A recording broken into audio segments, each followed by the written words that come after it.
পাঠ করছি আল মাহমুদের লেখা কবিতা এমন। কবিতা তো কৈশোরের স্মৃতি, সে তো ভেসে উঠলাম আমার মায়ের মুখ।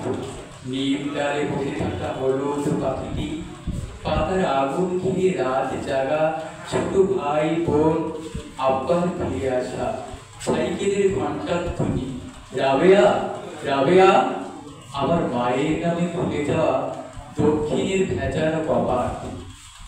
কবিতা তো ফিরে যাওয়া পার হয়ে হাঁটু জল নদী, কুয়াশায় থাকা পথ, ভোরের আজান কিংবা নালার দহন, পিঠার পেটের ভাগে ফুটে ওঠা তীরের সৌরভ, মাছের আসতে গন্ধ, উঠানে ছড়ানো জাল, আর বাদ ঝাড়ে ঘাসে থাকা দাদার কবর।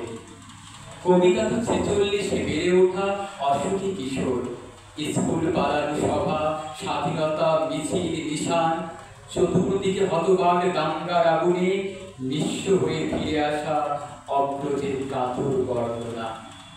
কবিতা চরের পাখি, পুরানো হাসির ডিম, গন্ধ ভরা ঘাস, ম্লান মুখ বউটির দড়ি ছেঁড়া হারানো বাছুর, গোপন চিঠির প্যাডে নীল খামে সাজানো অক্ষর। কবিতা তো মক্তবের মেয়ে, চুল খোলা আয়েশা আক্তার।